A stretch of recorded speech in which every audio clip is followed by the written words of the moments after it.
You know about rolling down in the deep. When your brain goes numb, you can call that mental freeze. When these people talk too much, put that shit in slow motion. Yeah, I feel like an astronaut in the ocean. Ay, what you know about rolling down in the deep? When your brain goes numb, you can call that mental freeze. When these people talk too much, put that shit in slow motion. Yeah. Shinji, crank that, Soldier Boy. Soldier Boy, tough. छिबियो आज जाके मैं समझ चुका हूँ कि Toji को big daddy क्यों बुलाते हैं। भाई इसका जो स्टैंडर्ड है, जो उसका क्लास है, जो उसका एटीट्यूड है, वो देख के लिटरली फंस जाती है और देखने से लगता है कि ये बंदा सच में गोजो को मार सकता है। क्योंकि जिस सीन से इंट्रोड्यूस हुआ है, जिस सीन से इसने पैर रखा है इस एनिमे के अंदर, उस समय से इसके कर्स्ड एनर्जी ने पूरे के पूरे एनिमे को हिला के रखा है। इसके पास तो कर्स्ड एनर्जी है ही नहीं। और जिस तरीके से गेटो जब बोलता है कि वी आर द स्ट्रॉन्गेस्ट, जब वो मारता है फट जाती है। मुझे समझ नहीं आता मैं रोऊं या इस सीन को लेके ज़्यादा से ज़्यादा डरूं। सो व्हाट्स अप एनीमे का full form all nots having interest in mature entertainment. तो मेरे पापा छिबियो कैसे हो? आज की वीडियो में मैं करने वाला हूँ मांगा एनीमे कंपैरिजन हमारी जुजुत्सु काइसन के सीजन 2 का एपिसोड 3 का। क्योंकि जो एपिसोड 3 आया है ये पहले 2 एपिसोड से काफ़ी ज़्यादा कॉम्प्लेक्स निकला। चाहे इमोशंस की बात कर लो, चाहे इसके अंदर की फाइटिंग की बात कर लो, चाहे इसके अंदर की कॉम्बैट सीन, सब चीज़ों में काफ़ी सुपीरियर फील होता है।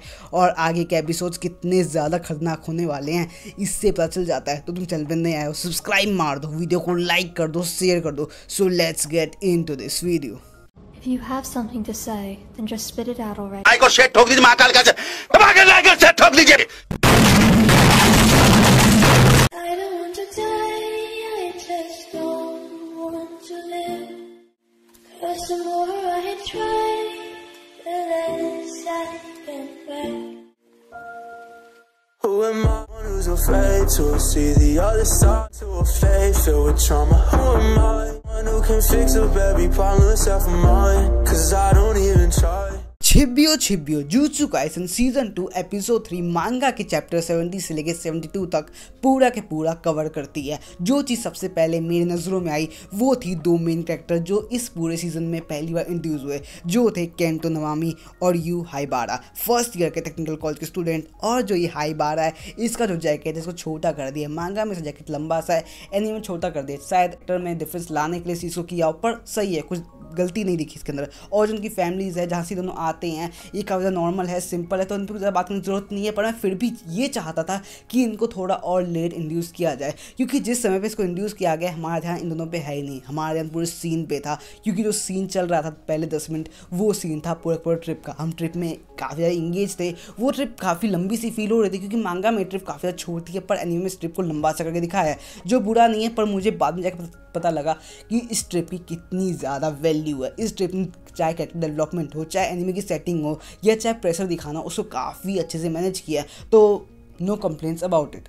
क्योंकि अगर ये ट्रिप ना होती तो हम रिको से और ज़्यादा अच्छे से कनेक्ट नहीं कर पाते। उसकी जो लाइफ है, जो उसकी वैल्यूज़ है, जो उसकी थिंकिंग है, उसको हम और ज़्यादा डीपली समझ नहीं पाते। और जो सीन ये लोग प्लान कर रहे थे एपिसोड के एंड में, उसको इतना इम्पैक्टफुल बना नहीं पाते। तो दैट्स वेरी हार्ड हिटिंग। पर जो चीज़ इस पूरे एपिसोड की मेन हाईलाइट थी वो थी तोजी की एंट्री। तोजी एक ऐसा बंदा है जिसके पास एक भी कर्स एनर्जी नहीं है, पर क्योंकि ये काफ़ी ज़्यादा फिजिकली गिफ्टेड है, इसके पास हेवनली रेस्ट्रिक्शन की जो पावर है वो इसको एक काफ़ी ज़्यादा तगड़ी फिजिकल एबिलिटी देती है, खासकर इधर से उधर भागने की जो है स्पीड की। क्योंकि जो उसकी स्पीड है ये काफ़ी ज़्यादा तगड़ा लगता है, इतना तगड़ा है कि गोजो भी इससे मैचअप नहीं कर पाया था। इसकी स्पीड सुपरसोनिक स्पीड नहीं है, साउंड बैरियर को ब्रोक नहीं करता है, पर कहीं ना कहीं इसकी स्पीड, इसकी एजिलिटी इसको कुछ और ही मैक्स लेवल ले जाता है। इससे पहले हमने किसी भी एक्टर को इतना ज़्यादा फास्ट नहीं देखा था, पर एक एक्टर है जिसको तुम इससे कंपेयर कर सकते हो, और वो कैरेक्टर है माकी का। उस कैरेक्टर को भी तोजी की तरह ही बनाया गया, क्योंकि ये दोनों एक ही क्लैन के हैं और माकी के पास भी 0 कर्स एनर्जी की पावर है। माकी भी अपने फिजिकल एबिलिटी पे काफ़ी ज़्यादा रिलाय करती है, पर वो तोजी जितनी स्ट्रॉन्ग इसलिए नहीं है क्योंकि तोजी एक अकेला बंदा है। माकी के साथ उसकी ट्विन सिस्टर माई भी है, तो दोनों के दोनों मिला के एक सिंगल पर्सन बनते हैं। हमारे जुजुत्सु काइसन की जो वर्ल्ड है उसके अंदर ट्विन सिस्टर्स को या ट्विंस को एक सिंगल पर्सन माना जाता है। तो जो माकी है उसकी जो पावर है कहीं ना कहीं वो माई को कमज़ोर करती है, और जो माई की पावर है वो माकी पे कहीं ना कहीं इफेक्ट डालती है। इसलिए हमारी माकी उस लेवल की स्ट्रॉन्ग नहीं बन पाती है, पर कहीं ना कहीं ऐसे चांसेस हैं कि फ्यूचर में वो कहीं ना कहीं थोड़ा थोड़ा टोजी जितने लेवल की तो पहुंच ही सकती है। पर इसके अलावा जिस एक चीज़ के बारे में बात करना चाहूँगा वो है इनकाउंटर हमारे गोजो और टोजी की। इस नए वाले गोजो की नहीं, छोटे वाले गोजो की, जो हमें इस पूरे एनीमे में दिखाया गया था। जो गोजो हमें दिखाया गया इस एपिसोड में छोटा वाला, उसका जो इनकाउंटर है हमारे पूरे विंटर में करवाया गया था एनीमे के अंदर। पर मांगा के अंदर सीन चल रहा है वो कहीं ना कहीं इस तरीके से दिखाया गया कि विंटर सीजन नहीं, शायद से शायद स्प्रिंग सीजन है, और जो पूरा सिचुएशन है वो जो है घर के बाहर का है। पर मांगा के अंदर कहीं ना कहीं मुझे फील आ रहा था कि ये किसी घर के अंदर का सीन है। इसके अलावा जो एक और चीज़ मेंशन नहीं की अब तक वो है हमारी कर्स्ड एनर्जी की पावर जो हमारा गोजो यूज़ करता है, और वो है cursed labs blue output maximum, जो काफ़ी तगड़ा लगता है देखने में और एनिमेटर्स की तारीफ करनी चाहिए। इसके अंदर जो आउटपुट मैक्सिमम दिखाया गया हमें वो सिंपली जो हमारा कर्स टेक्निक एबिलिटी है उसको मैक्सिमम कर्स एनर्जी आउटपुट में ले जाती है। मतलब तुम ये समझो जो वो टेक्निक यूज़ कर रहा था कर्स वाली टेक्निक, उसके अंदर जो उसकी कर्स एनर्जी थी वो अपना मैक्सिमम आउटपुट दे रही थी। इसलिए जो पूरा का पूरा जो ब्लू डिज़ाइन है उसको मेंशन किया गया क्योंकि वो अपने आँखों का यूज़ काफ़ी ज़्यादा कर रहा था उस समय में। गोजो सोया नहीं था, गोजो कमज़ोर सा था, थोड़ा थका हुआ भी था। उसका जिस तरीके से उसने पूरी की पूरी सुप्रीम आर्ट टेक्निक को यूज़ किया है वो काफ़ी ज़्यादा तगड़ा लगता है। पर जिस चीज़ का मैंने अब तक एक भारी बात नहीं की है वो है अमानो साका होको, या मैं कहूँ इन्वर्टेड स्पीयर ऑफ हेवन।